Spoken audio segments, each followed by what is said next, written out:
Bluetooth pairing.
Bluetooth pairing.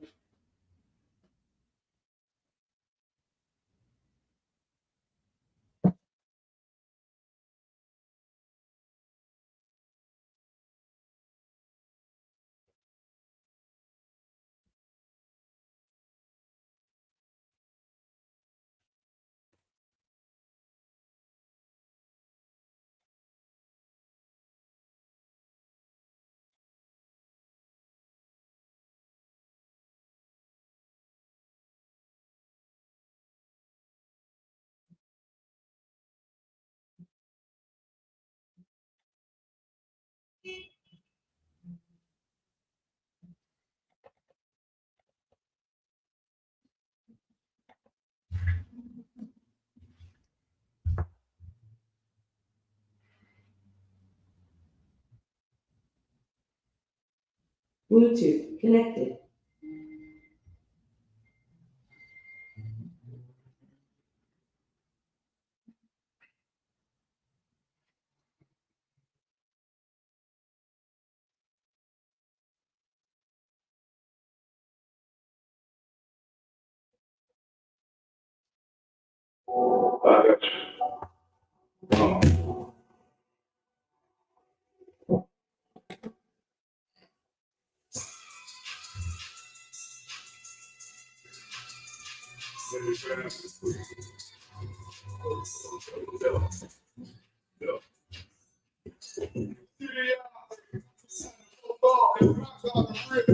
And she want no dog, posting on the corner like a watch. Family in the talk at the shiny, not the pop. Dog trucks, people.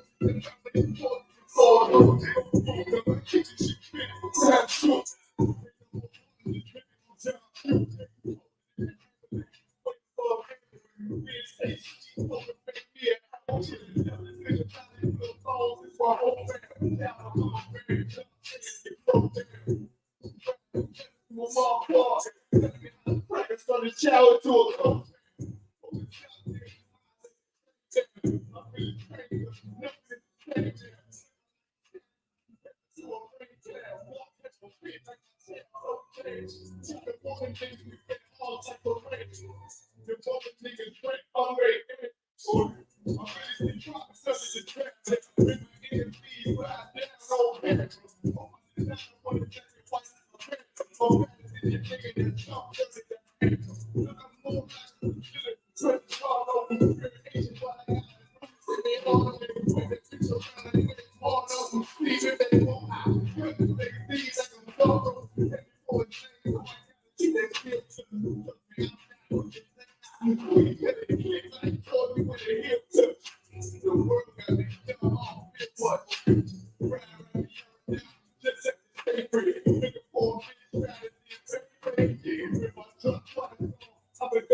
sense. Yeah, let's feel fucking niggas on the bench, yeah.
All of my niggas, that shit ain't gonna stop till we on we all of my niggas. We black, fuck you, we talking my niggas. That shit never change, it's the same with my niggas.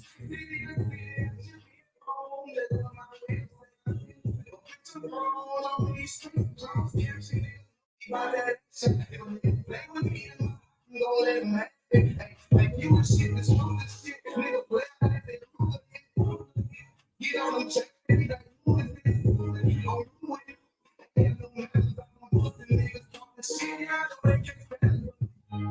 you be that way, baby, I don't think that's one. If you wanna get down, put your boots on, start flipping. Brother, it's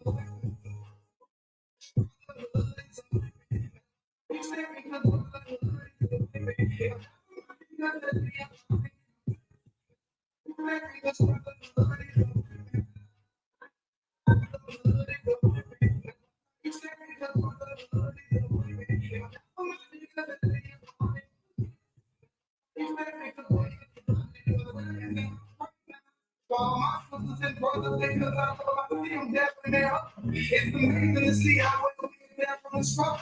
Or to get it from my life was me, trapping it up. My mind brain was thinking my own.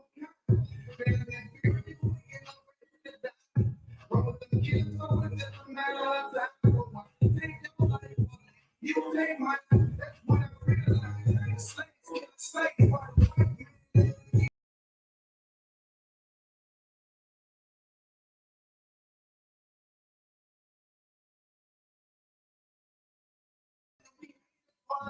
Shit, why you ain't get accepted? We hear the truth, check it, but look, it ain't correct. It's correct, either the man is the foundation. Brotherhood is the way. Brotherhood is the way. Check it, because brotherhood is the way. Check it, because brotherhood is the way. Brotherhood is the way. Check it, because brotherhood is the way.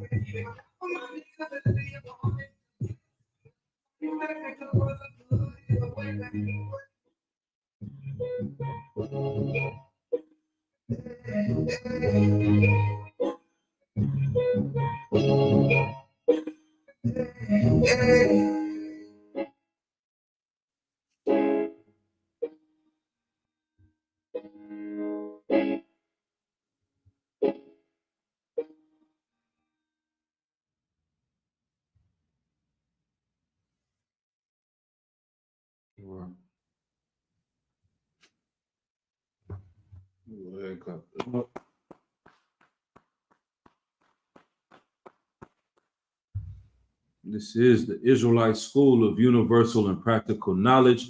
Started out at 1 West 125th Street, Harlem, New York, under Commandant General Yohana, Prison Officer 5000, Kasar Pakad. This is the Thursday night scripture breakdown for ISBK Northern California. If you have any questions, go ahead and type them in the chat right now. I'll get to it. and answer any questions that you may have. Once again, Shalom, Yahweh Yahshua Barakatah. This is the ISUPK Northern California Scripture Breakdown. Thursdays, 7 to 9 p.m. Every Thursday. Come to 2213 McDonald Avenue, Richmond, California, for the ISUPK Thursday Scripture Down with myself, Officer 5000 Kasar Pakai. Once again, this is the Thursday night Scripture Breakdown for ISUPK Northern California at 2213 McDonald Avenue in Richmond, California. All right, pull up, come through, learn the Bible from the true priests and prophets of the Lord here in the ISUPK and the Commander General. All right. Let's go ahead and get to tonight's topic. We're going to talk about wisdom.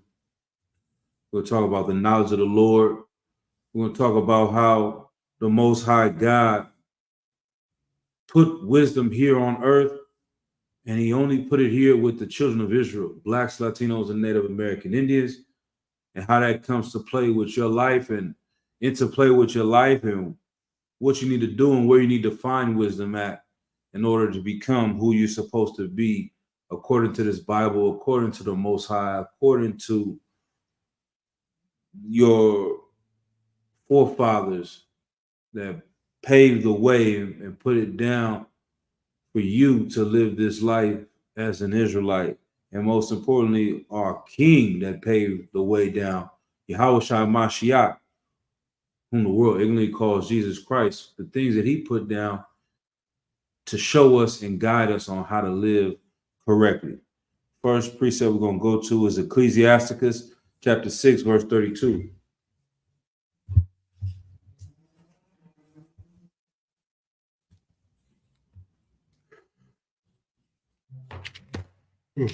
Right. Long day. Ecclesiasticus 6:32.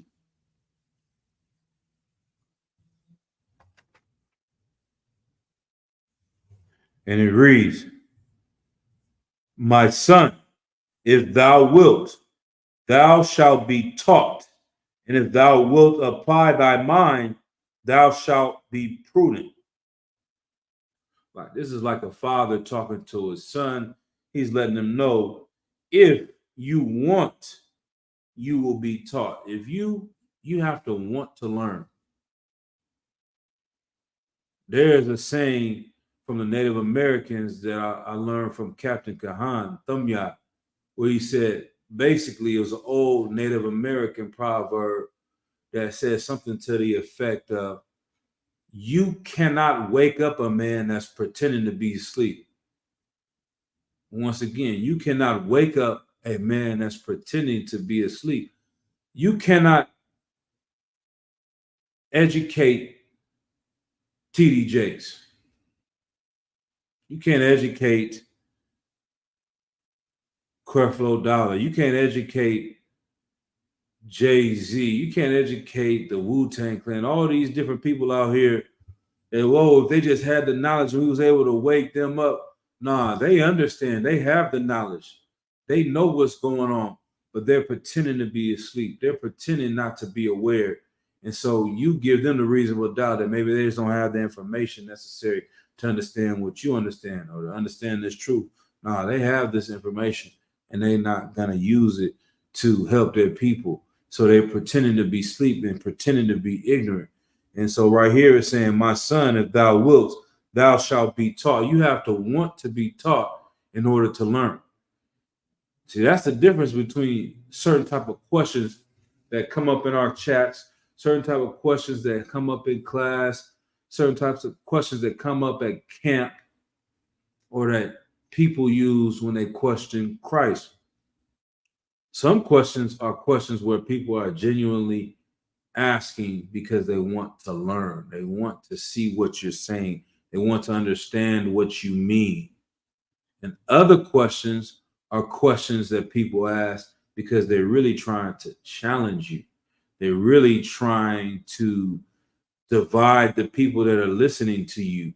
They're really trying to entrap you and get you to say something wrong that's going to compromise your life. That's what they were doing with Christ.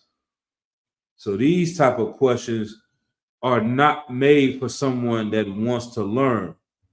So it says, my son, if thou wilt, thou shalt be taught. And if thou wilt apply thy mind, thou shalt be prudent. What does the word prudent mean right here? Thou shalt be prudent. They often use that old school word like, oh, you are a prude, when they try to tell a woman to do something extra. So the word prudent, acting with or showing care and thought for the future, wise. That's what it means right here. And if thou would apply thy mind, if you apply the things that you learn, this wisdom that you're getting from the people that are teaching you what's right, then you will be wise. That's what's going to happen to you. Verse 33. If thou love to hear, thou shalt receive understanding. And if thou bow thine ear, thou shalt be wise. Now, does this mean just listen to everybody? Listen to understanding from anyone? Nah, that's not what it means. You can go to any liquor store in the hood and have a dope fiend give you a whole lot of information that it may sound wise to someone else, but if you listen to the things that they're telling you, you're going to be destroyed. That's exactly what's going to happen to you and be destroyed, just like him.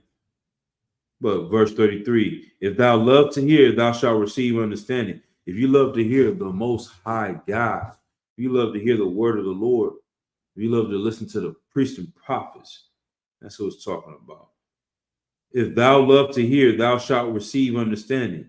And if thou bow thine ear, thou shalt be wise. If you bow thine ear, if you make yourself humble, you don't lift yourself up, you don't puff yourself up, that's what's going to make you wise. What's the precept on that? It's like it's going off the top of my head. It's Luke 1. Is that what I'm looking for? 140 something. I think that's what I want. Where it says,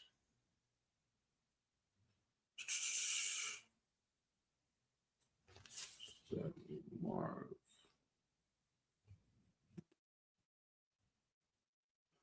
Oh, yeah, Luke 7. John 1:47. I think that's what it is. That's Nathaniel.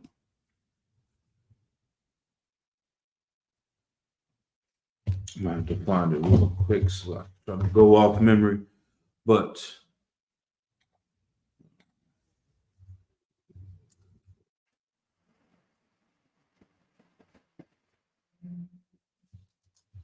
I want Luke 12:1. It's a lot. God.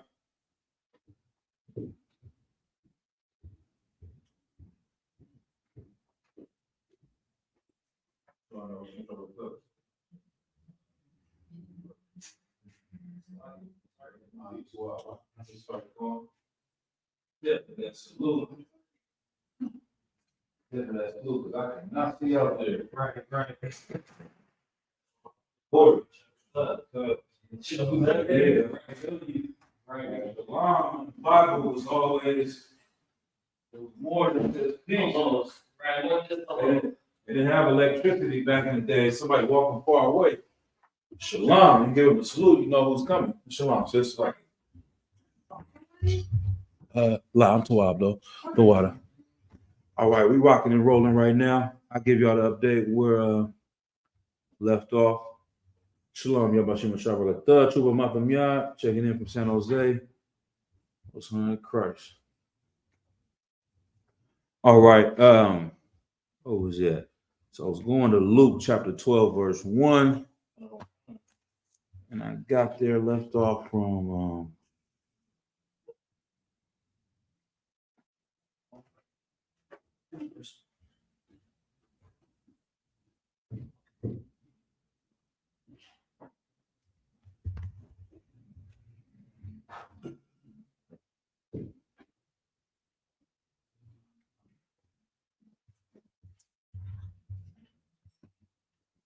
Luke chapter 12, verse 1.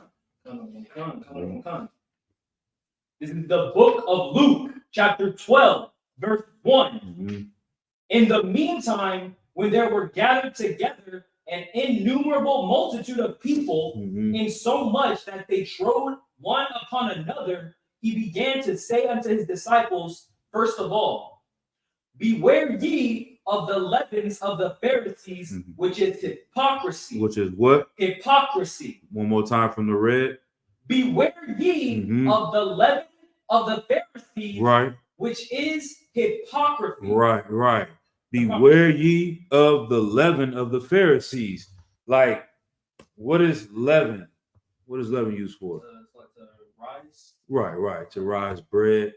The leavening agent. Also, people usually call like yeast, you know. And Christ is saying, beware ye of the leaven of the Pharisees, which is hypocrisy. And so we're gonna go back to Ecclesiasticus chapter 6, and I think we can start we're gonna read through it real quick from 32 when we bring it back one more time. But basically, the leaven of the Pharisees, the thing that puffed them up and made them feel great and superior, was their hypocrisy. Their ability to talk about certain things, point certain things out, explain what is right and what's wrong. They believe their BS more than anyone else. Like that's the worst thing you can do is lie to yourself. If you can lie to yourself, you can lie to anybody. It's over after that. If you can tell yourself you're honorable and you're great and you're doing this on the back end, and you believe the picture that you're painting to the world more than you do the truth of who you are, then you can do anything. That's what the Christian church has become.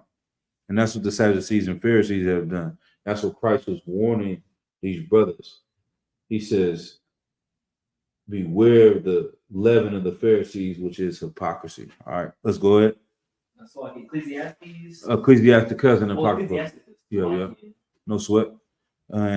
Chapter 6, verse 32. Uh-huh.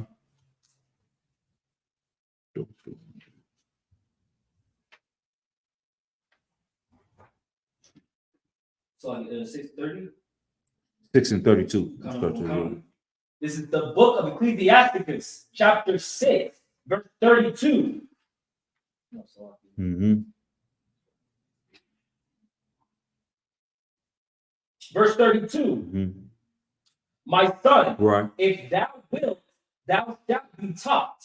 And if thou wilt apply thy mind, thou shalt be prudent. Right, my son, if thou wilt, thou shalt be taught. And if thou shalt apply thy mind, thou shalt be prudent. So what is he saying? It's like a wise man teaching his son. He's letting them know how to go about life and how to carry yourself. And if you're ready to be taught, you will learn. You have to be willing to learn in order to be taught. If you think you know it all, you can't learn anything. Right. If you come in and you're not coming to actually learn, you're coming to question and battle. I was saying online, there's two types of questions. Some people come to question to want to learn. Some people come to question to trip you up, to battle you. That's what the Sadducees and Pharisees were doing to Christ. And it was their hypocrisy that allowed them to do this and treat Christ like something was wrong with him. Go ahead. That's like, sir, would that be similar to like how, so the Pharisees, right? Would that be similar to how if there's a brother online and how they come to battle Captain Cesario? Right. It's in that sense, that type of where it's like they're not battling to like show me truth or any truth for anyone to see. Right. They're just battling for the sake of, I don't like what this guy is saying. Right. Exactly. One, yeah, they don't like what this guy is saying. They just don't like this person too. You know what I mean? And that's exactly what it is. So we get those questions all the time. I'm trying to think what's a classic question that people do with the Egyptologists. We have big arguments with the Kemet cats, but 9 times out of 10 it's not because they genuinely want to learn. So say they'll, you know how it is, like I said, and with how they did Christ all the time, they'll come and ask a question about a man divorcing his rib. And they say that Moses said you should be able to divorce your rib. Why are you teaching you shouldn't divorce your rib? And their whole spirit was not because they cared about the situation, it's because they wanted to have a reason to kill Christ. And they enjoyed the fact that they were able to throw their wives away. But they didn't want to hear the spirit of what Christ was trying to teach them and what the Lord wanted. But let's keep going to verse 3. Verse 33. If thou love to hear, thou shalt receive understanding. And if thou bow thine ear, thou shalt be wise. Right, like you have to bow your ear, you have to humble yourself and to get understanding and to learn. You can't come in a situation and think that you know and heard everything and then come to learn. You're going to have to humble yourself in order to learn. And that's what the UPK teaches, a way to be humble with the rank system, with you not being able to teach as a young man and as a trooper. All these things are put into place in order to humble someone, so it's your time to learn and your time to listen. And then you have a time to speak. Then you have a time to teach class. Then you have a time to go to camp and talk on the mic. You first had to learn first, but you can never learn unless you really bow thine ear. Now, does that mean bow your ear to any and everybody? La. Does that mean learn from any and everyone? La. Verse 34 explains who you should do that to. Verse 34. Stand in the multitude of the elders and cleave unto him that is wise. Right. What does that mean? That's Colossians 1. That means just to be around or to pretty much bow your ear to those who are older than you, or to those that are elders within the community. La, that's the average, understanding that we would take from the Christian church, but now apply it to the truth. So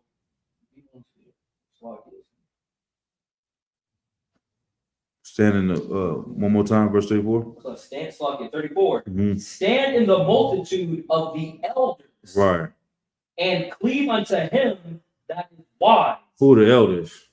So those are the elders. They will be those who lead the different camps or the different tribes. And today. Oh, today. Yeah. The elders. So would that be captains and generals? I would say the men above you, basically. The men above you. Like in the world, when you hear elders, they say respect your elders. It just means somebody that's older than you. But in the truth and in the Bible, age is not the factor that puts someone over you. This is why when you come into the truth, what do we call people before they become a trooper? Amen. Right. We're not saying you're a young man in age. It's some young men in the school coming in that's 70 years old, 60 years old, 50 years old. They're not a young man in age, and it may be a younger man that's his elder, that's over him. But it's because he is an elder in the truth, not an elder in age. You understand? So that's why we say young man. It's not based on your age. Everyone's a young man coming in because you're in your youth of learning this knowledge. Yeah. So that's another thing that's important to understand. Verse 35. Verse 35. Be willing to hear every godly discourse, and let not the parables of understanding escape thee. Right. Be willing to hear every godly discourse. A discourse is a conversation. Be willing to listen and understand godly conversations. Like, it's one thing to talk about basketball and football and who this and that is going on, but being in the midst of a godly conversation, a conversation about the truth, about the Bible, that's what you really want to immerse yourself in. Go ahead. So I've heard from other Captain of the Truth where he'll say something to the lines of the Bible isn't something simple. The word isn't simple. It's something that the layman wouldn't be able to interpret for themselves, which they can't. But within this, Salakia, when it says be willing to hear every godly discourse and let not the parables of understanding escape these, is this speaking directly to priests or is it speaking to people directly? This is speaking to someone. So, like, we got to look at this as a nation, right? The nation of Israelites. As a nation, the Lord says He's going to make us a nation of priests and kings. So, this is our whole nation of men, in essence, would be representation of like a priest. You know, but this particular instance where it's saying, what words you said? You said verse 35. You said, "Let not the parables of understanding escape thee." The first part, be willing to hear every godly discourse. Right. This is, it can be twofold, basically. So any average person in your nation, you want wisdom, you want to learn from the wise men who've always been the men of the Lord, the priests and prophets. Now, coming to the truth, our nation has gotten a lot smaller because we're rebirthing it with our culture. And so when you find it as like us learning in the truth, then that's as a priest listening from the men above. It's basically the same thing. I say that. Go ahead. It's like it. And with those with the godly discourse, would that consist of, it wouldn't consist of the truth, but would it consist of just asking questions or questioning, or what is the godly discourse? It says be willing to hear every godly discourse, like coming to class, basically. That's a godly discourse, a discussion about the Lord, breaking down precepts, going over the Bible. You might go to certain, like at Passover, or you might be at a barbecue. You're gonna hear two brothers over here, they breaking precepts down or explaining this. Usually when Captain Yatazak from Texas, if you get around him, it's going to be a circle of brothers and he's going to be breaking down precepts or explaining different things about how to build up your camp. Captain Kahan Thumb Yah is the same way, and that's where Captain Yatazak came up underneath Captain Kahan. A lot of ways, if you get to know Captain Yatazak, then you get to know Captain Kahan, you're like, man, them brothers are real similar. And you realize, this is who he came up underneath. And they're always giving you, as people in the world say, giving you jewels, giving you gems. It's a godly discourse. It's not vain conversation like people in the world do all the time. Yeah. So you want to be around that. You want to listen to that to grow as a man, to grow as a priest, to grow as a father, to grow as a brother, to grow as a sister as well. Go ahead. So would it be okay, or would it be appropriate to say that godly discourse is not a negative thing? No, why would you think it was negative? What made you think it was negative? I would, so like the be willing, that makes me think of most people will be unwilling. Now you'd be naturally unwilling to hear it rather than be willing to hear godly discourse. More so, like I said, you got to think about people in the world just living life. It's natural for everyone to talk about basketball. That's the normal thing. It's normal for everybody to talk about Cardi B. This morning, wake up, they say Christian Blue and Blueface is fighting this morning on live. That's the first thing my rib talking about. Right. But what's not quote unquote normal is to wake up and be like, well, you know what it said in Ecclesiastes? Like, most people don't do that. You should be willing to do that. If you want to go down the path of being a wise person, your first thought should be willing to see, whoa, I didn't finish class from last night. Let me go see when I'm around these brothers. Let me ask this questions about this breakdown as opposed to having vain. That's another precept that talks about like saying just vain talk. It's really nothing. It's small talk. It's like, you know what I mean? It's like, you get to a point like outside of my slavery, it's hard to even be around people in the world at this point because it's really nothing to talk about with people in the world. Like, just meet somebody at the bar, okay, you're just gonna talk about the Warriors real quick. But almost, if I go to a family reunion, I feel out of place almost. Like, I want to talk about, okay, the Ukraine and Russia and Israel and Palestine, how this is going to that. They just want to talk about Offset and Cardi B breaking down. You know what I mean? It's like, it's vain. This is a waste of my time almost. You know what I mean? My brain don't even function like that anymore. I'm almost uncomfortable and out of place. You know what I mean? Because that's what I'm not willing to hear that. You know what I mean? I am willing to hear godly discourse. And if you're a young person, you want to be aware of that. And then you start, if you've been doing this your whole life, especially depending on where you at, then you have to be conscious of that and know, okay, how for me to get wisdom, when I'm in a room full of captains and generals and officers higher ranking than me, let me sit and listen. Let me learn. Let me ask them how they do this, how they do that. Let me go and question them about this precept. Or let me see how, you know what I mean? That's what you want to be focused on. Yep. All right. Did you have something, sis? Or slide? All right. Let's keep verse 36. And then and let not the parables of understanding escape thee. So those are the hard saying, the parables of understanding. The stories that we tell to make. They have another precept called the dark sayings. Like certain things are milk, easy to understand. Don't let the parables, the things that may be hard to understand, escape thee. Try to really figure out what these things mean. Verse 36. And if thou seest the man of understanding, get thee betimes unto him, and let thy foot wear the steps of his door. Right. So this is another important one. And if thou seest a man of understanding, get thee betimes unto him. Betimes means early. Get there quickly. You want to be there early, not like in a time like Esau, meaning like you don't want to hesitate to get to learn something. Right. And then there's another, this is a very famous One West precept. And let thy foot wear the steps of his door. We say wear down the doorsteps of a prophet. If somebody is over you or you have somebody you can go to learn precepts, you shouldn't be like, I don't want to bother him right now. I'll just call him tomorrow. Nah, call me right now. It doesn't matter.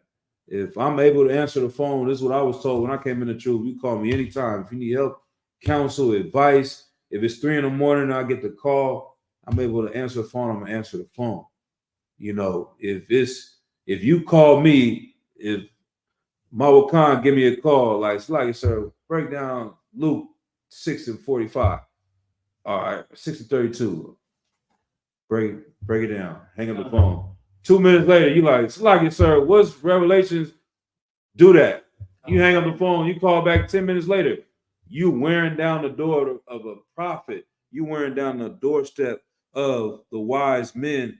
And that's their job to do that.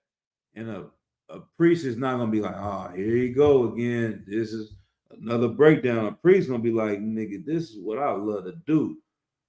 This is what I want to talk about. Because I'm over here in my slavery talking about nothing. I'm over here in this bar talking about the Warriors when what makes me happy is breaking down this Bible. So you're not bothering me. And if it's bothering that person, that's a demon on them. You know what I mean? So you should never even think about that. You're supposed to wear down the doorsteps of the prophets and get that information, get those knowledge, call their phone, text their phone. They don't pick up, you call the person over them, and then you let them know they ain't calling me back. I keep calling for these breakdowns. You know what I mean? This is what I need. I need to know. You know what I mean? Go ahead. Also, like sir, I was just gonna make a comment. So it's the priest's job to have godly discourse. Yeah, exactly. And that's a wise man. How do you get there is from learning from wise men and wearing down their doorsteps and wearing, you know what I'm saying? That's how it gets passed down. That's how we got here. Is because the ones that wanted to learn, they wore down the doorsteps of the prophets before them. So get there early, man. Be on it. Yep. Verse 37. Verse 37. Mm-hmm. Let thy and mind. If I may, going back, like now you got to think before cell phones too. So it's like when it says, and let thy foot wear the steps of his door, like you knocking at somebody's door, you had to walk over there and go ask him. And then you leave and you come back. It's like Urkel, you know what I mean? If y'all know Urkel, like this nigga at my house again or in the other show, they like, Go home, Roger. Like, you want to be like that for the knowledge of the Lord and the truth. You know what I mean? But you're not gonna get kicked out or get thrown out. It's like, well, Most High Christ, this brother back. He coming up strong. He always got a question. He always got something he wants to learn about. You know what I mean? And that makes the men above you stronger too, because they may not know something, so they got to go wear down the doorsteps of the men above them. And if they don't know, they got to go to the men above them. So it makes everybody stronger. You know what I'm saying? With a question, you may even have a question. Like certain times it happens, people ask Jeremiah. Rarely, every now and then, he be like, you know what? I gotta go check on this one. You know what I'm saying? He probably already learned it before, but can't quite remember it. He's like, okay, it sounds familiar. Let me see. Let me double check. You know what I mean? So that's sharpened him up even more. So now next week, somebody got the same question. Oh yeah, boom. Yep, I remember it. One got a breakdown, and I remember 10 years ago, and it was a saying that I didn't understand until I got older, even really till I got into the truth. Where old folks used to say, man, I done forgot more than you ever learned. You ever heard that one before? My grandma. Yeah, that's a heavy one, because in the truth, it'll be a precept I haven't heard in like 3 years. And it's like, damn, I do know that precept. And somebody new coming in might just have learned it. I didn't already forgot it and then had to relearn it because I didn't learn so many different precepts since then. You know what I mean? And so that's a heavy statement. Like, that's like General Hyman. Like, he didn't forgot more precepts than we ever even learned, because he's heard and learned and knows so many different breakdowns. Right. Yeah. Verse 37. Mm-hmm. Let thy mind be upon the ordinances of the Lord. Right. And meditate continually in his commandments. Mm-hmm. He shall establish thine heart and give thee wisdom at thy own desire. Right. This is what it's all about. Is gaining wisdom, becoming wise, and these laws, statutes, and commandments. These are the things that make us better. And so to this morning, let's say shalom to this brother. Shalom to Trevon Sparks. Yahweh Shem Shah brother Thug. Oh, it's Trooper. He's actually a Trooper Kamash. Most High in Christ. I think I see that brother online. I think that brother just got home, man. Welcome home, Mike. But basically, the wisdom of the law, statutes, and commandments. Talking to a brother we went out to give food away with in Oakland that we met. Brother, I think he played in NFL and CFL and all these type of things, and he got a zeal to want to help our people, and that's a glorious thing to see. In any way that we can assist this brother, and he can help us, and we can come together and collaborate to help the people. That's a glorious thing to do. That's what we always are aspiring to do in the truth, is to help our people. Right. You know what I mean? Like, we at ISUBK, we're the only home of the truth. We're one body, but that doesn't mean we won't work with someone to do something right. Captain Cesario years ago had a lecture with some dude named Irritated Genie. You look up this dude, he African voodoo, I don't know what the hell this nigga be, Egyptology. He one of them people, but the lecture was about stopping the molestation of children. Captain Zara willing to do a lecture with him to teach the people to talk about something that's wrong in our community. That doesn't mean he joined in and became, you know what I'm saying, a group with him, but it was to help our people. So we never want to be closed-minded in working with brothers that's in the world. But long story short, the brother, you know, he got a lot of ideas, and they are definitely good things. But at the end of the day, our perspective from the truth, and us being the men that know the law, statutes, and commandments, we're not trying to figure out the solution to the problems. We know, okay, homelessness, we're going to help the homeless, but that's not the solution to the problem.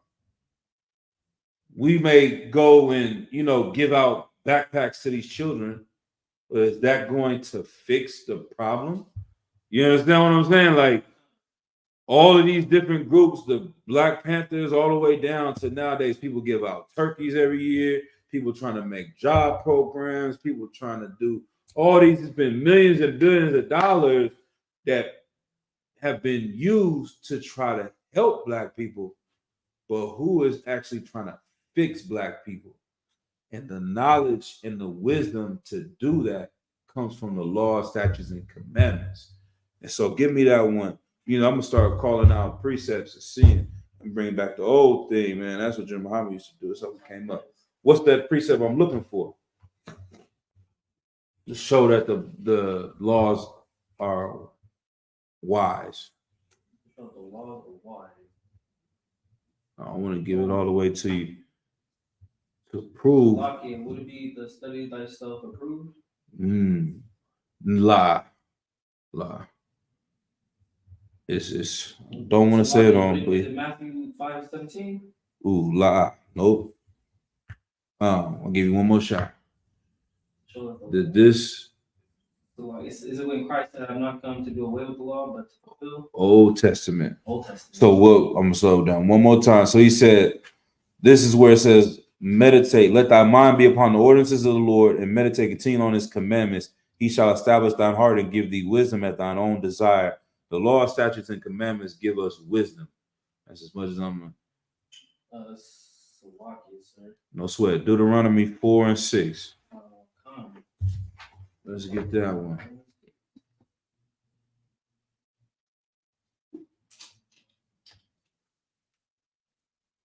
Jim Muhammad used to be like, precept. Yeah. Bring it back, sir? Yeah. Go ahead. Book of Deuteronomy, chapter 4, verse 6. Keep therefore and do them. Right. For this is your wisdom. Go to verse 5. Come on, verse 5. Behold, I have taught you statutes and judgments. Right. Even as the Lord my God commanded me, that ye should do so in the land whither ye go to possess it. Right. The Lord gave us these laws, statutes, and commandments to do these things when we go into the land that we're going to possess. These statutes and these judgments and these commandments. These ordinances is what we need to do when we go to have our own land, our own nation. Keep going. Verse 6. Keep therefore and do them. Right. For this is your wisdom. For this is your what? Your wisdom. For this is your what? Your wisdom. Keep going. And your understanding. Right. In the sight of the nation. This is what makes us wise. Deuteronomy 7 and 6, it says, we will be above all nations on earth by following the laws, statutes, and commandments. This is what puts us up above. This is what's going to make us wise in the sight of the nations. Keep going.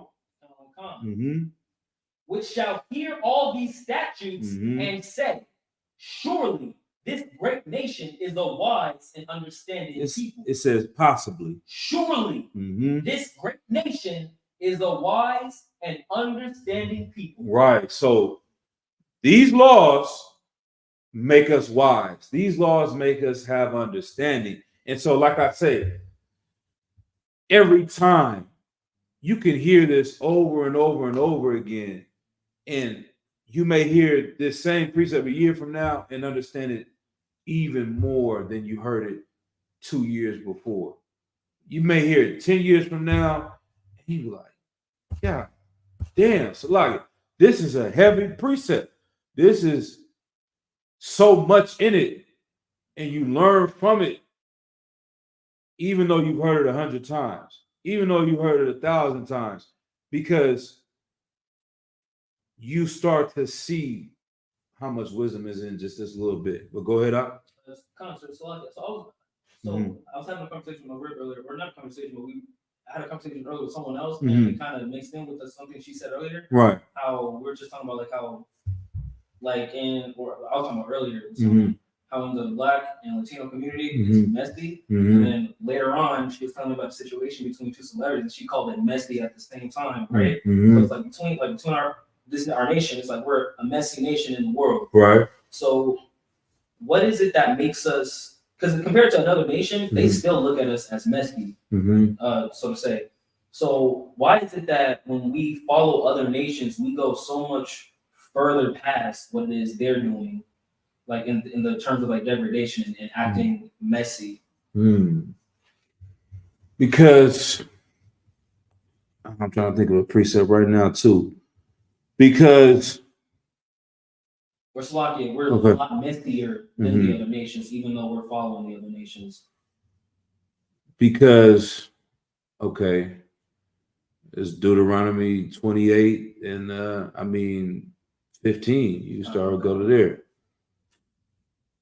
Because we are made to be the best. I think it might come to me. There's a precept for this. We are made to be the best. So we're going to be the best at being the worst. Like we're going to be so good at being bad because we're supposed to be the best. I need to find this piece. It's gonna hit me as we talking about it. Just give me a second. Like I want to explain this a little bit more. Like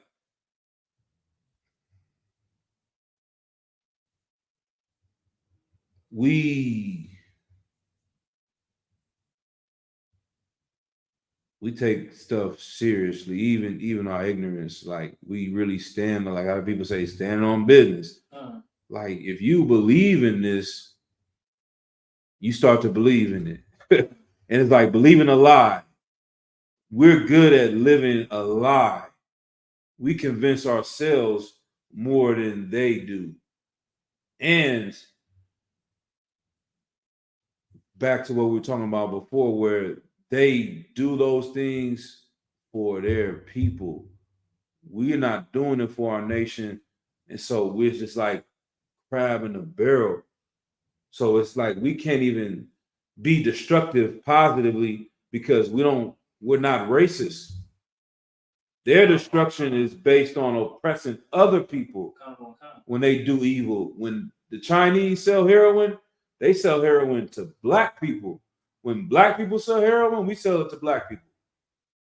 Like when Israelites sell meth, they sell it to Israelites. They destroy their own nation trying to come up versus another nation of people. They use their destructive behavior to destroy other people. Go ahead. That was an amazing answer. I was just gonna say so pretty much it's just like we're just gonna glorify whatever the world gives value. Right. And because it's not for us, so the Lord has to destroy us. We'll read that precept. Deuteronomy 28:15. Yeah. 28:15. It's not for us. It was a future lyric. I think one of the songs. He just was like, that ain't for you. That's for them other bras. That ain't for you, dog. That's for them other niggas. Like maybe he's talking about using drugs, or whatever. Like this ain't for you. This is not made for you. If you get into this, this is going to really destroy you. And that's kind of what happens with us. We have to receive these harsh punishments because the Lord wants to put us on top. Right. Because we like his children. You know what I mean? Yeah, go ahead. So Deuteronomy 28:15? Yep.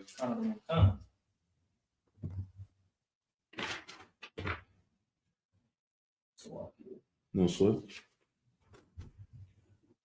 This is the book of Deuteronomy, chapter 28, verse 15. Mm-hmm.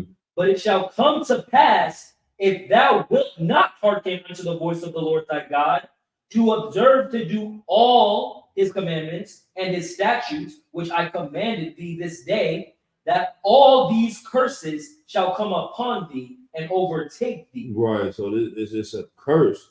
In order for the Lord to bless us, a couple verses up, it talks about we will be the head and not the tail. We're going to be in front and the leaders of the world following the law, statutes, and commandments. So going against it is no other choice than to put us at the bottom of the world. It can't be like in between, a light punishment for you, like how they do in their system. So in the oppressor's way, if you're a rich man, if you're an important man, if you're a president, or if you're a king, leader, rich man, same thing, right?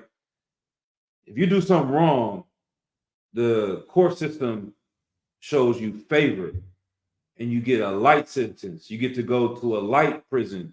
If so, you get a fine. You know what I mean?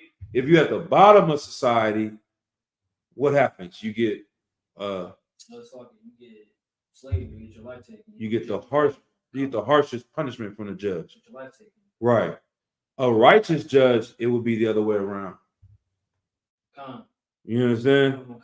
If you are the person that's in charge and you have all this knowledge and you're doing something evil, then you should get the harshest and strictest punishment. And the person that's at the bottom should get the lightest punishment. So us having the position of leadership, the Lord got to deal with us hardest first. Because He like, you supposed to be the kings of the earth. There's no, you get a light sentence because you just was selling a little dope. Nah, you the president. You can't sell a little dope. But this person in the ghetto that has nothing, okay, you sell a little dope. I understand why. You still gonna get punished, but you have a reason because you're suffering. This person had no reason to do all this. You know what I mean? So, in essence, us being the Lord's chosen people, we have to get the punishment first to steer us in the right direction. What's your question? Also, I'm going to say that would be reflective of the parable with the king and his servant. The servant who wasn't able to pay the debt, but then went back to someone who owed him a debt and put him in jail. Let me see. You're talking about this what Christ said. Okay, I think I know what you're talking about. He said basically, what was the story again? It's like it was when the servant came to the king with the debt, and the king forgave his debt. The servant went to someone who owed him a debt. Oh, yeah. In jail. Right. He didn't have any mercy on the person that owed him a couple dollars. Yeah. Harsher punishment. Yeah, because he didn't want to show mercy. Yeah, that precept is heavy. And you're saying that can apply to us. It's not quite the same thing. I wouldn't say that as far as us getting punished by the Lord because we want to go and do it. It's not quite the same type of where I'm going with it. I'm just saying more the Israelites are at the bottom, like you asked initially, with the heathens, because the Lord doesn't want to, He can let them prosper being evil. They're going to have their time anyway. But in order to get us right, we have to go through this first. So the whole world looks at us like, damn, y'all messy. Like you said, y'all at the bottom, y'all are the worst of the worst. It is true, but we're cursed the most because our destiny is to be the greatest. So there's no, there's no middle ground for the Lord dealing with us. You either in or you out. You know what I mean? Yep. Let's see. We going. Oh yeah. So we were at Deuteronomy 6 and 4. 4 and 6. So like go back to that real quick. You want to explain? Oh yeah. Now we good.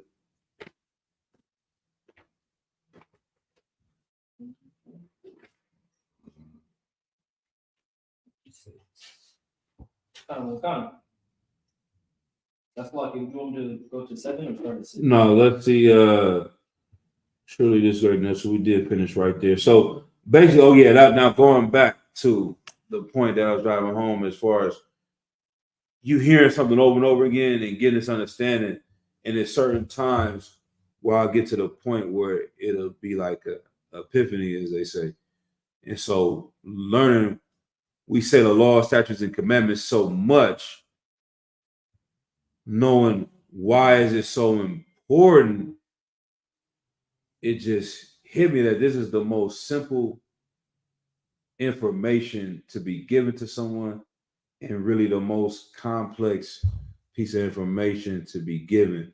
And I always say it's so simple, it's complex, and it's so complex, it's simple. Meaning,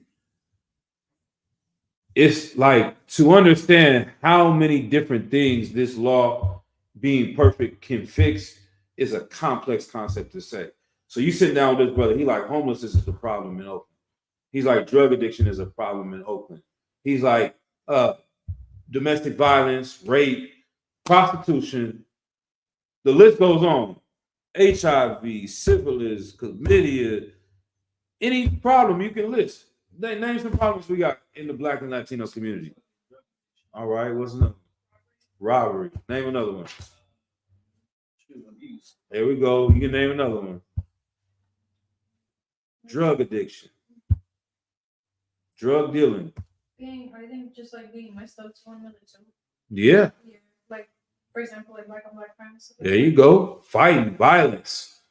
I mean, keep going. I mean, it's a bipping, stealing, robbery. It's the same, just different version of that. Just think about Oakland, homelessness. Shooting. What else? We say Shooting. child abandonment, child endangerment. It's just like you just go down a list of laws of America that are broken, and just any issue. We got thousands of them. So now you're a mayor of a city. They keep replacing the mayors. They keep replacing the sheriff of Oakland. They keep trying to kick this DA out. They keep trying to employ this DA. They want to defund the police. They want to refund the police. They want to investigate this. They want to stop the sideshow over here. They want to, you know what I'm saying, put bumps in the middle of the road. They want to do this, do that. They trying to figure out these problems and fix them. It's very complex. Like, you have to be a freaking genius. Like Barack Obama, niggas look at him. This nigga went to Harvard or Yale or wherever he went to law school. Highly intelligent, can't fix the problem. Sociologists, psychologists, counselors, everybody is sitting here like, what do we do? How do we fix this problem? It's very complex when you really think about it. But this Bible is telling you, all you gotta do is follow the laws and the commandments. We'll fix all that. That shit sounds so simple. It go over everyone's head. You too smart to understand how simple that is. Is these laws right here can fix every issue we just listed. Homelessness will be over if we follow the law, statutes, and commandments as a nation. You're gonna love your brother as yourself. There's no room for being homeless. Well, you're like, damn, why would I let this homeless person in my house? They might do what? Kill me, rape me, rob me, use drugs in my bathroom. Well, if he follows that law, then he ain't gonna kill you, he ain't gonna rape you, he ain't gonna rob you. He ain't gonna do drugs in your bathroom because he's following the law. You understand what I'm saying? Like, nobody's gonna bip your car. You can leave your window down. Nobody is going to catch syphilis and AIDS because people ain't being homosexuals. People aren't over here sleeping with other men's wives. That ends all of that. Ain't no diseases passed around. So when you read Deuteronomy 4 and 6, read it again in that context. Like, where did COVID come from? Eating bats. Where did HIV come from? Eating monkeys. Look that up. Monkeys had a disease that's similar to AIDS, but it was in their own species, like dogs. People call it parvo or something. They call it dog HIV. But we don't get parvo. You can have a dog sitting here. You're not going to catch parvo from him. But if you eat a dog that has parvo, you probably might get parvo. It might jump species, and now I give it to you.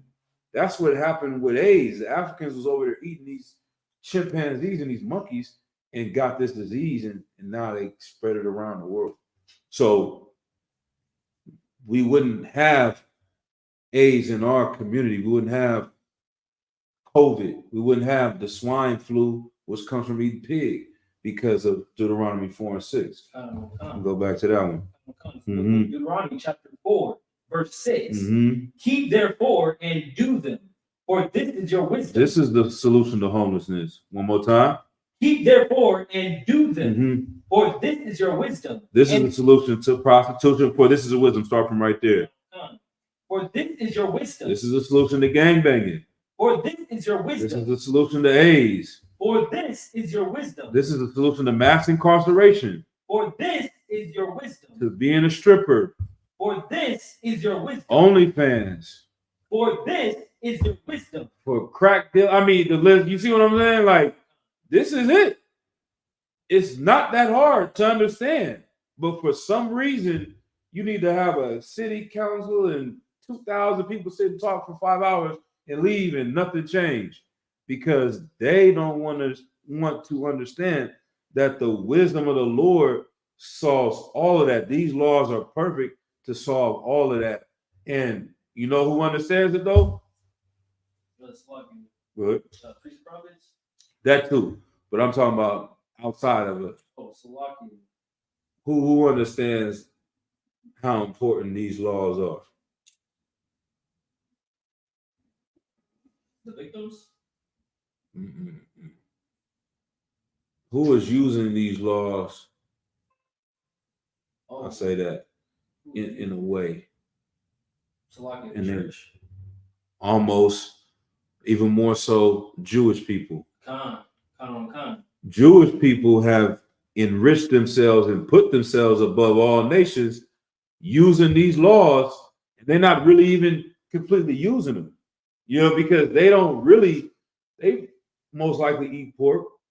They most likely, or not most likely, we know they commit adultery, they're doing all these other evil things, but they use the laws enough to separate themselves from these other nations and to gain the benefits of them. Like them faking following our laws put them on top. So imagine us as a nation actually following these laws. And we niggas. And we, you know what I'm saying? We Latinos, like, we are the flavor of the earth. We're the ones that the Jewish people took advantage of Michael Jackson. But we are Michael Jackson.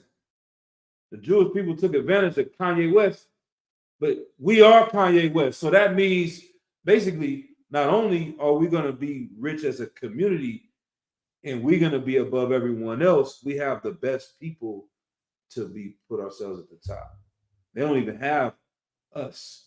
They have to use us a part of their equation to make themselves number one. Does that make sense? Am I explaining that? Is that you understand? Maybe I'll slow it down a little bit. Like, they need black people to enrich themselves. If we have followed the laws, we already going to be rich, but we're going to be even more richer than them because it's in-house. You know what I mean? We already have everything. We don't need them to be popular. They need us. Go ahead. No, it's like kind of make or ask, or not make the ask the question, but so within that, right? You can only. Will it be similar in the kingdom in that way for us? And how, like Slakia, like I know they are going to go into captivity. So right. For you to be above someone, there has to be someone under you. Right.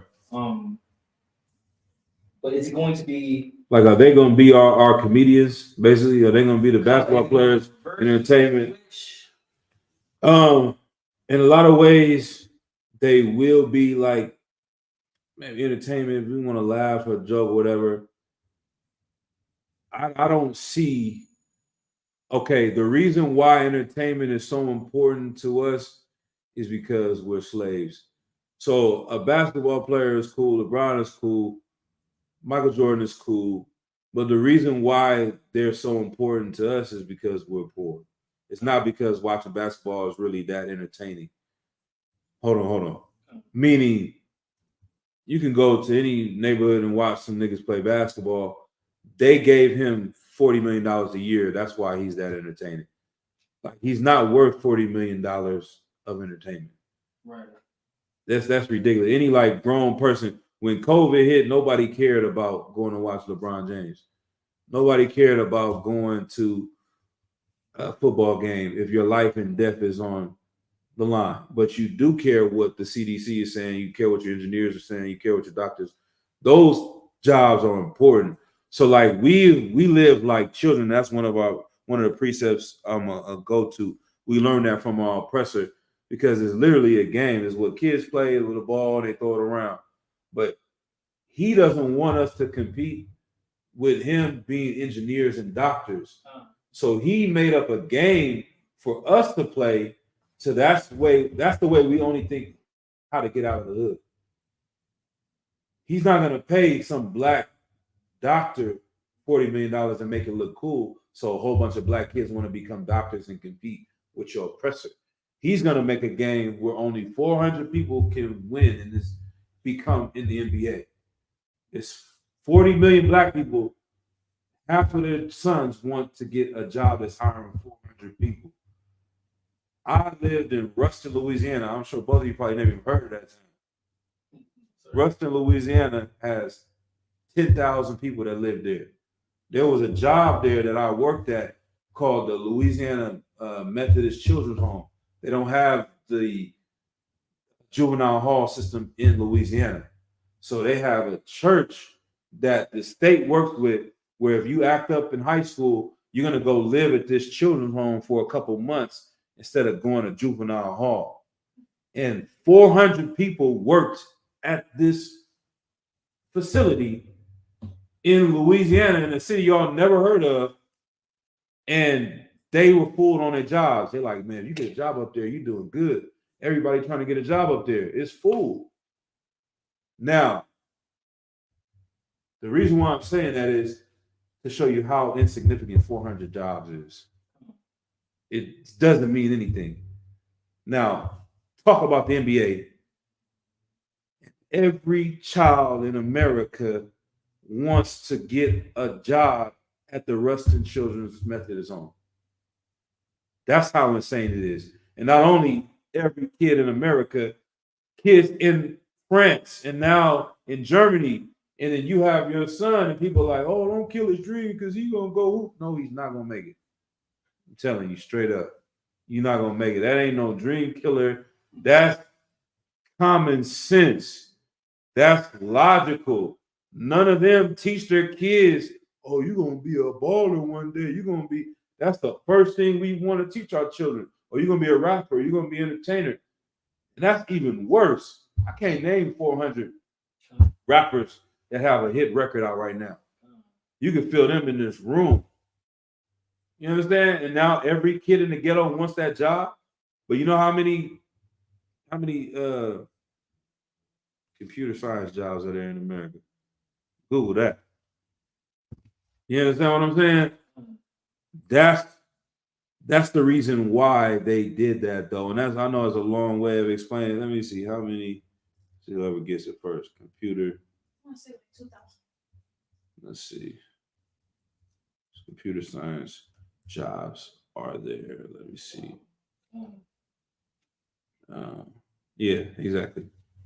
I got a number. What you got? I said there are approximately 1,084,000 job openings in the U.S. tech field, computer science. Good night.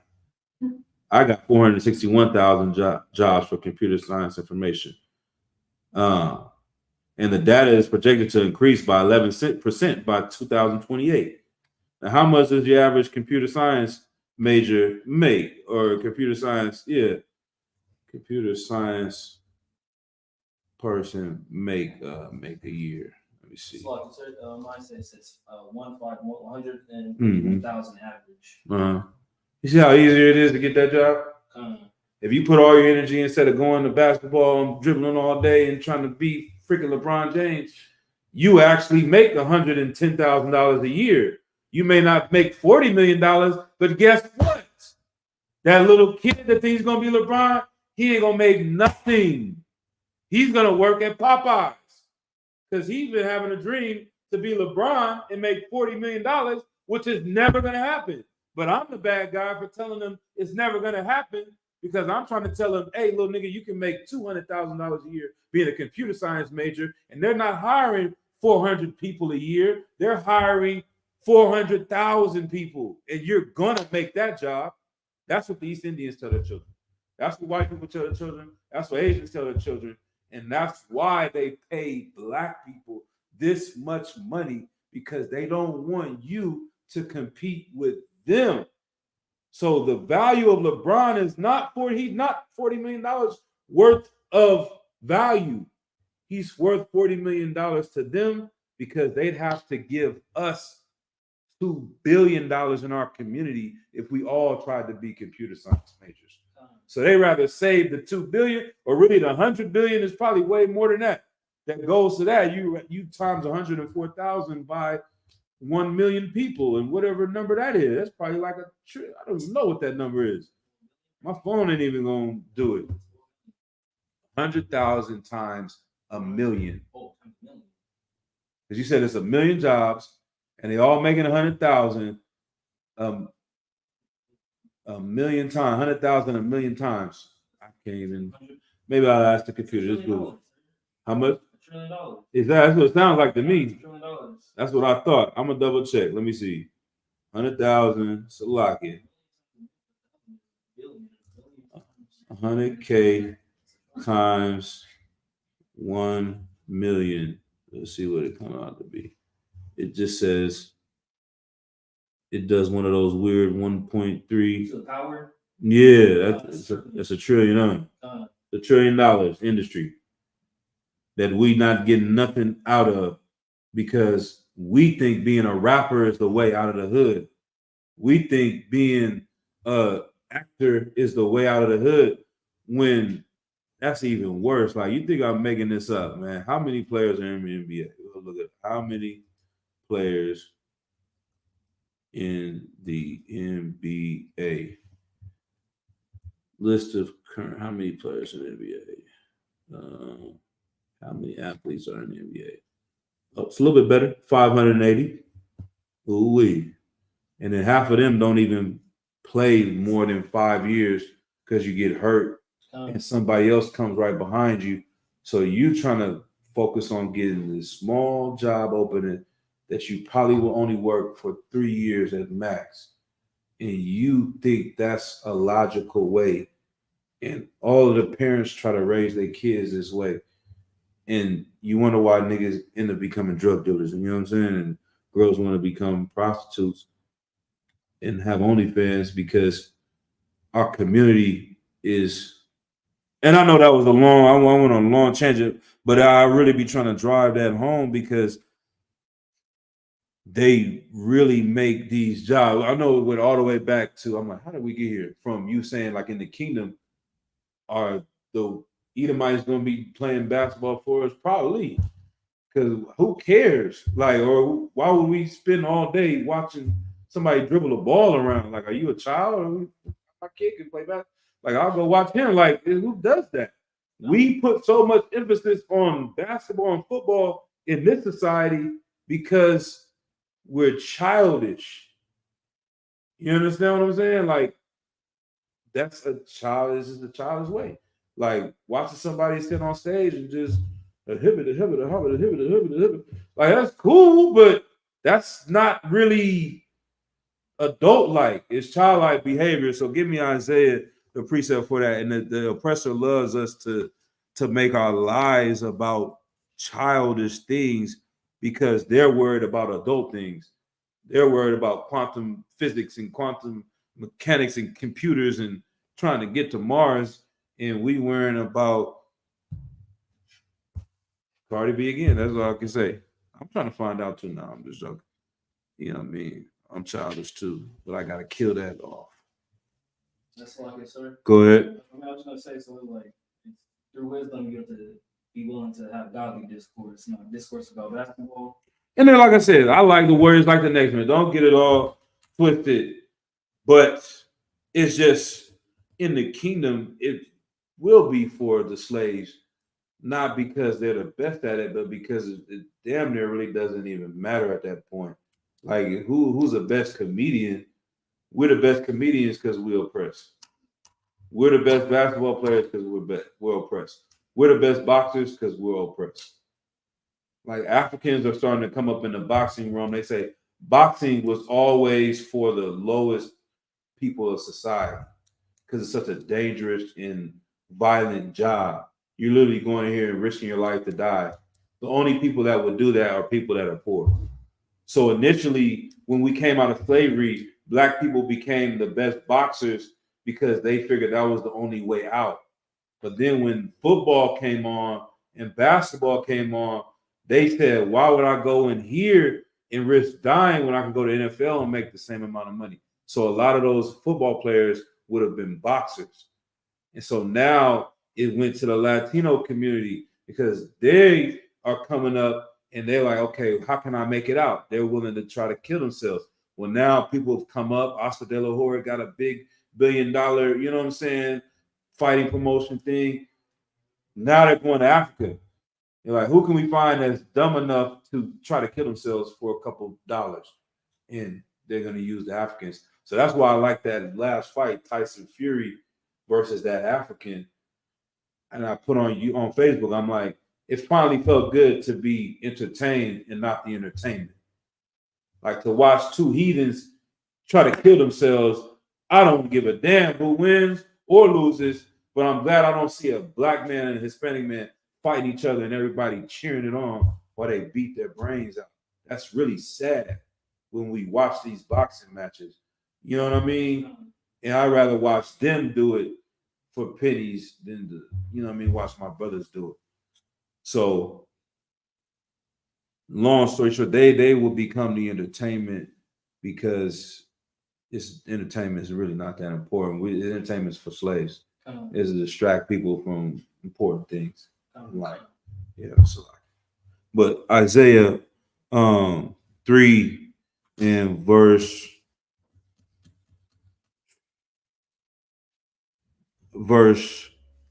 12. And that was my other precept. This is the book of Isaiah, chapter 3, verse 12. As for my people, Right. children are their oppressors, and women rule over them. Right. O my people, they which lead thee cause thee to err and destroy the way of thy path. Right. For my people, children are their oppressors. Meaning the people that rule over us, they're like children. They're immature. Well, the only reason why they're over us is not because they're better, is because we are not focused on what's right, and the Lord has cursed us, and they're more evil and willing to do what they want to do to get power. But meaning like their childlike, go to Job 30:1. They're like somebody, like a child. You got your little kid. What they always do, trying to do, pick up something, put it in their mouth. How do Edomites act?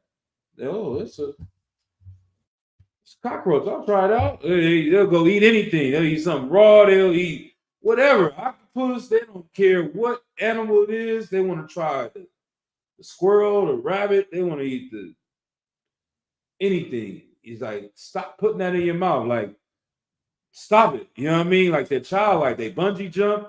They jump out of planes for fun. They just do stupid stuff like Jackass, like TV show Steve-O. Like they're immature race of people.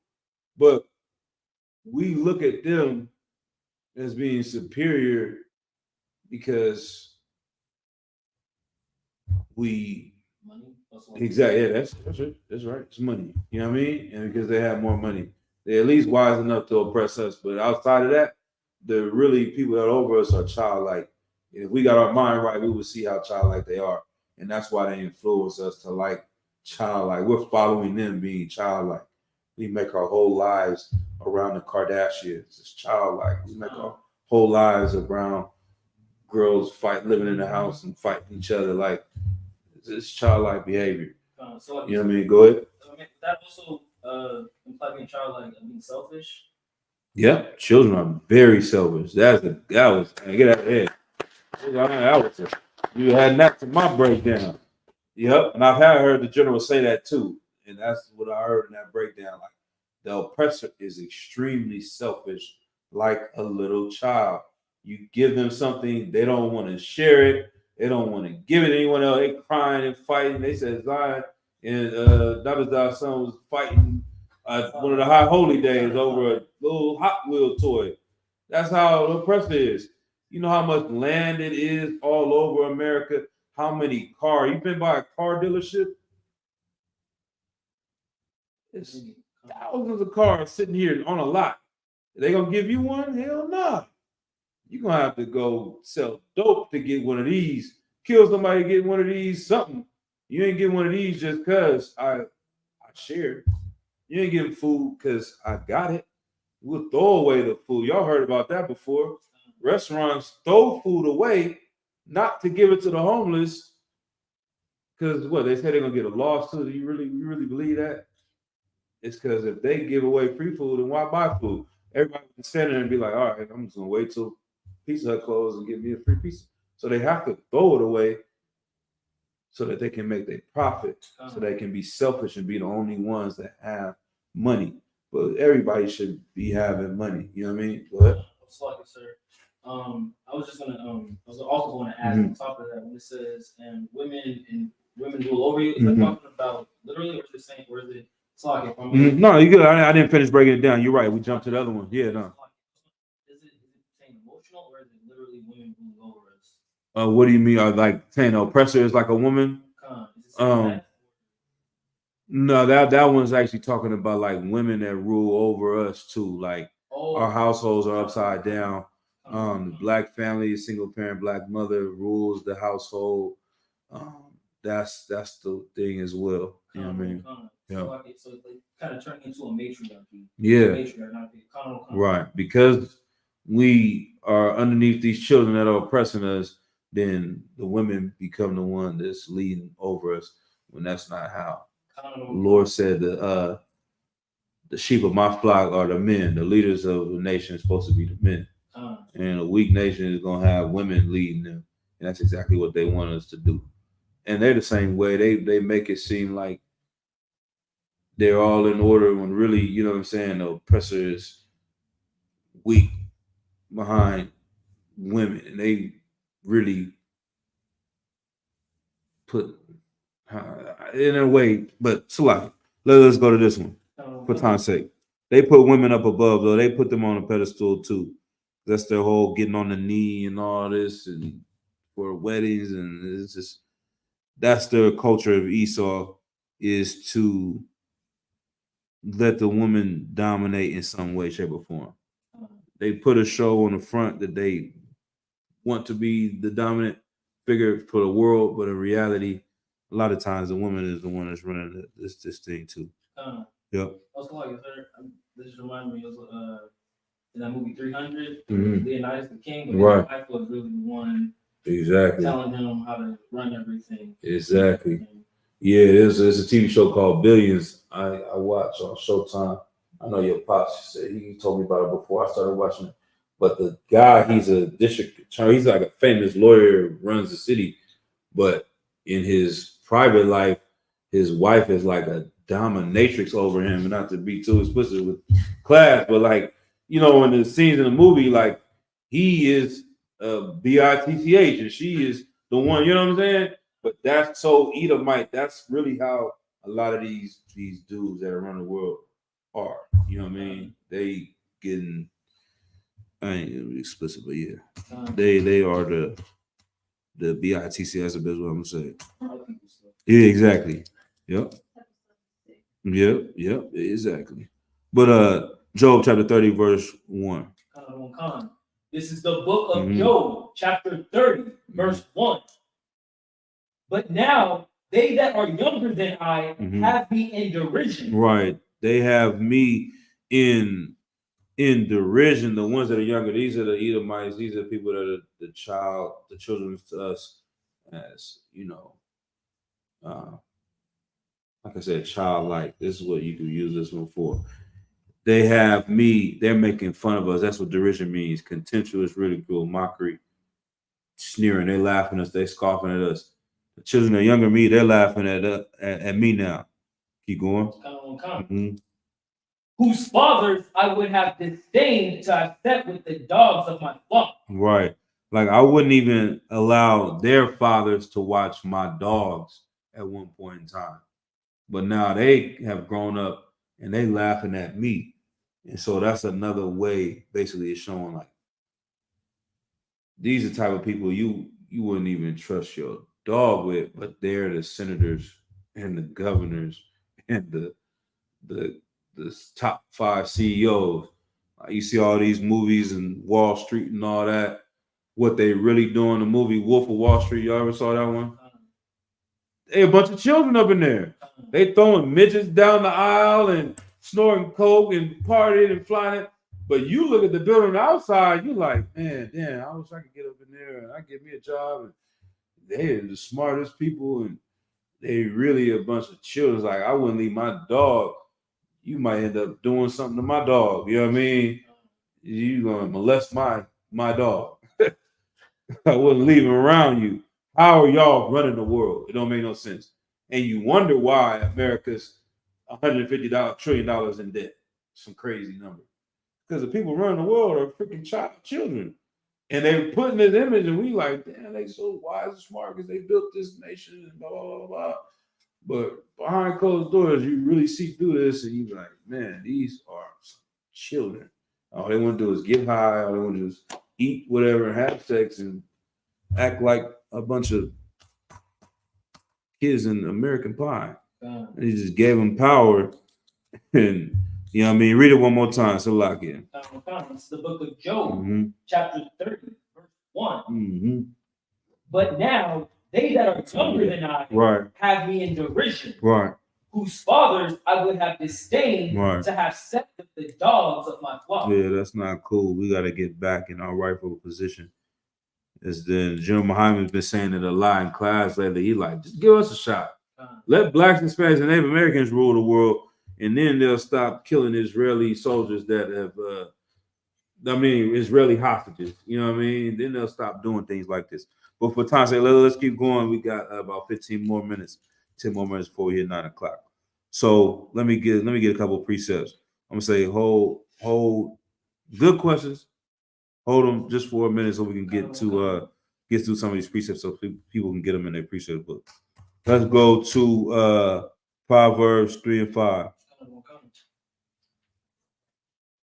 Overall, this topic of wisdom and what comes from the Bible. This is like I said, it's so simple, it goes over everybody's head. And it's so complex that it really is simple. That it's like, wow, it covers everything. And that's what makes us the smartest men on earth. Like, I genuinely mean that. When you may meet brothers that come to school, brother may not have his GED, brother may not, you know what I'm saying, be the best reader or be the best whatever. That nigga is a genius. He figured this out.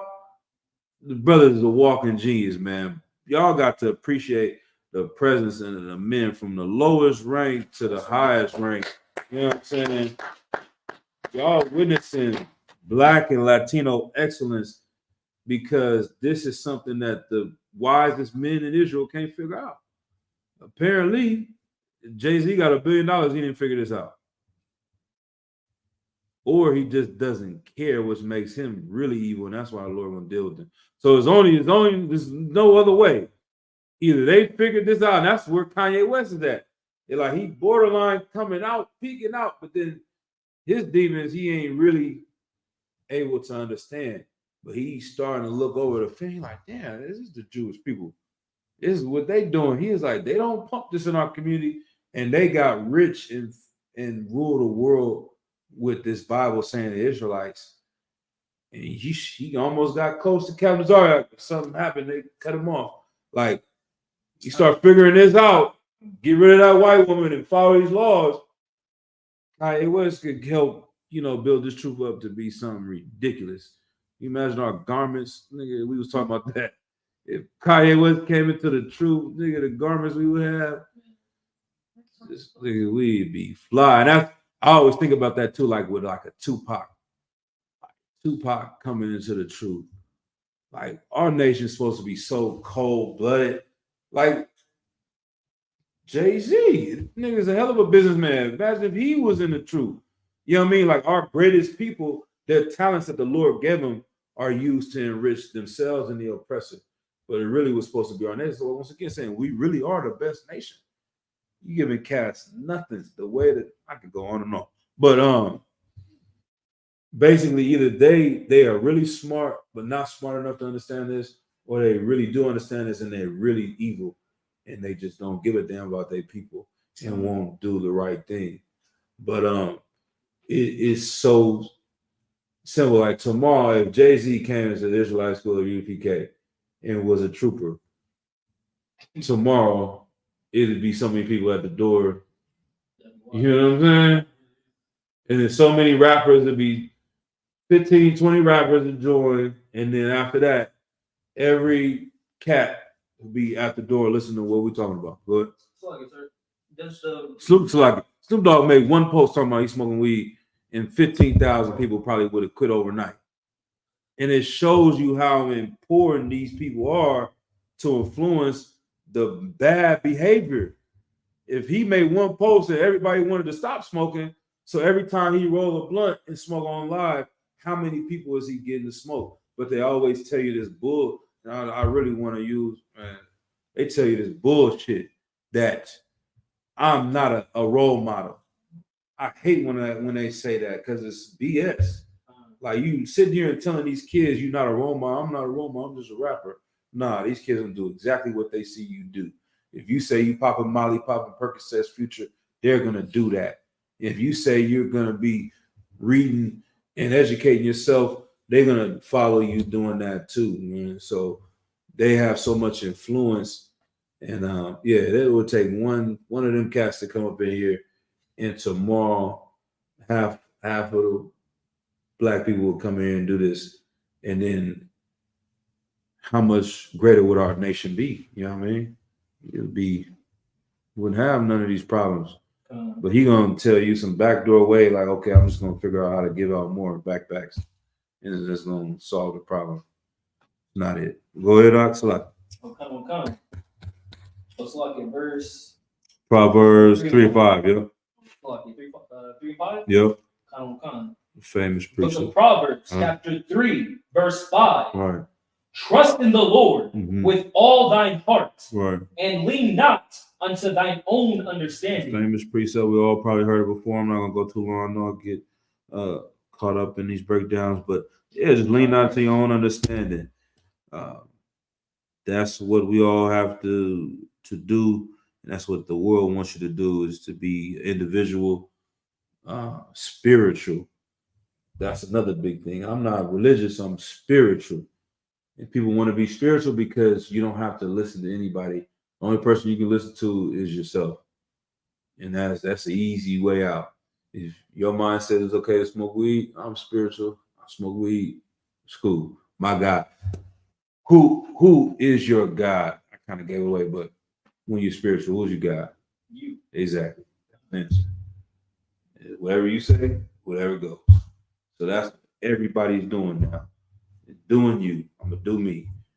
They're listening to their own God, which is themselves, and they're making up their own rules, and it's not doing nothing for us because we all lean so I don't understand. Go ahead. So I guess I was gonna ask. That's essentially Satanism. That's exactly what Satanism is. Their founding word is, or quote, is "Do as thou wilt." And Jay-Z wore a shirt wearing that one time.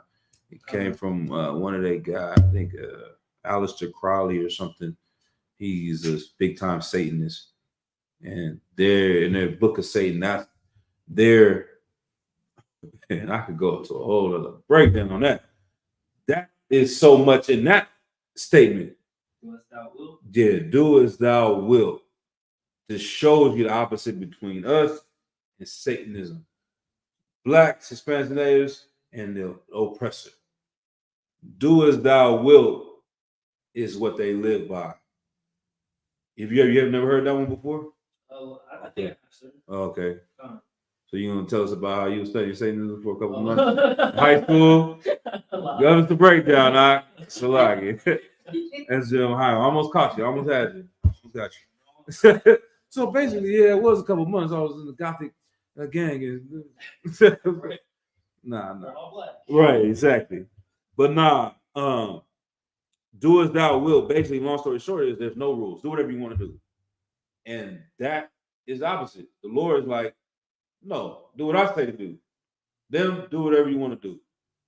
I say, stop doing this, stop doing that. Don't eat pork. Don't do this. Don't commit adultery. Don't kill people. Don't rob. There, do as thou wilt. Get it how you live. Do what you want to do. You want to kill, kill. You want to rob, rob. You want to steal, steal. You want to rape, rape. You want to get high, get high. You want to have sex. Do whatever you want to do. And it sounds like freedom. That's another thing they tell you in America. Hey, be free. That's very free. This is gonna make you a slave. You a slave. You follow that Bible. You a sheeple. It sounds good. do as thou will, be like Jay-Z, you're gonna come up. But in reality, if you do what you want, you're going to be a slave to the white man. And if you obey the Lord, you're actually gonna be free. See how evil these bastards are, man? They lie to us, tell us do whatever you want, be spiritual, and we end up slaves. And they think that we're crazy for going out and telling them you can't do this, you can't do that, you can't get tattoos, you can't do this. And we're trying to enslave you when really we're trying to free you by giving you these rules. It's a cold game, man. But it shows you that the Bible is real because they had to pick something opposite of us. So it just proves that this is true. Because and I did hear a line from Kanye West. I might have to do a class on this. I might be my topic next week. But I heard a line from Kanye West back in the days. He was going through his Illuminati phase. I don't know what he was on. He was on some weird stuff after his mom died. But one of the songs, the lyrics, he was like, you can do this, but you can learn a lot from Satan. I don't know if it's, that, yeah. Which one does it go? Devil in a new dress. Let me see what he said. Kanye, let me get the line. I'm not good with No, I think that's on. you can. Oh yeah, it is. A lot from the ballerinas and stuff. Yeah. Not all the lights, but damn, Kanye West. You can lyrics. Let me see if this comes out. But when I heard that line, I was like, oh hell no, I'm about to turn this dude off because I was tripping. He said, put your hands to the constellations. The way you look should be a sin. You, my sensation. I know I'm preaching to the congregation. We love Jesus, but you done learned a lot from Satan. But okay, yeah, that might be it. But I thought it was another lyric or something. But I thought he said you can learn a lot from Satan, something like that. But I think that might be the song. But I was just like, what is the goal of what the heck was he saying? But I did start to look into Satanism, not to follow it, y'all. But I wanted to learn what the hell they teach, you know what I mean, to understand. And it definitely taught me, like, this is what these evil people think. And it really shows you the Bible is the truth because everything they try to do counters our book, showing that it's true. So, like, if we care about the poor, they, like, don't care about the poor. You know what I mean? And I'll go into it, but it's one interview from the guy he started the Church of Satan in San Francisco. His name is Anton LaVey. His daughter is Zena LaVey, and her husband was some weird werewolf dude. These people look like real life demons. And the interview, it's a Christian pastor interviewing. Yeah, go ahead. This is today now? No, this is like in the 80s. Okay. So he started the Church of Satan in 1966 or 69. Damn near the same year the school started in San Francisco. And his kids grew up in the 80s after he died. His daughter, she kind of took over, was like trying to start running stuff. And they interviewed them asking about it. And in the interview, they go and break down their plans. And they're like, we're going to infiltrate the music industry. And we're going to start making music like this. And then your kids are going to follow that. And everything they explain, it lets you see the truth. Like, okay, that is what's going on. It's not a coincidence that they're making these type of music. And just one of the things that God was saying was to the effect of, why should I care about weaker people than me? Like, why should I go and help the poor or people that are less intelligent than me? Survival of the fittest. Basically, they should all die, or if somebody killed them, they're not wrong because they're not useful to the world. And so when I'm looking, I'm like, you got to read between the lines. Who are the poorest people? Black, Hispanics, and Native Americans. Who are the most useless people? In Satanism, basically, but on their ideology, we have to be the lowest people on earth that they should take advantage of and kill off. You know what I mean? And I'll find the little clips so we can go into that next week because it's 9 o'clock now. But the more you listen to them talk, the more you realize, like, damn, you can learn a lot like about this Bible because of the way they talk about it or what they believe. You're like, yeah, everything we've been saying is true because it's complete opposite of us. But Salak, I know we didn't get to all these precepts, but it's all good. I enjoy the conversation. Hopefully, y'all get tired of me talking so much. You know what I mean? I thought you said, I thought you were going to say that we enjoyed it. Oh, yeah. Because I did. Most High in Christ, the water. Appreciate it. I know Commander Johanna, I'm gonna let y'all go. Give me a couple minutes. I know y'all tired of me doing this. I'll be like, sir, give me a couple hours. Keep going. I'll be talking. Yeah, right. I'll be like, slug it, sir. Keep going. Right. Well, I know we got slaves on the board. This ain't a video. You'll go back and watch it, or we can talk next week. I'll see y'all brothers again. I'm not Commander Johanna. So I'm humble myself and in this class. But yeah. All right. I'm just gonna give a salute. With that, Yahweh Shem Shah Rock a thumb to all the brothers, and Yahweh Shema Thumb Shem Shah to all the sisters.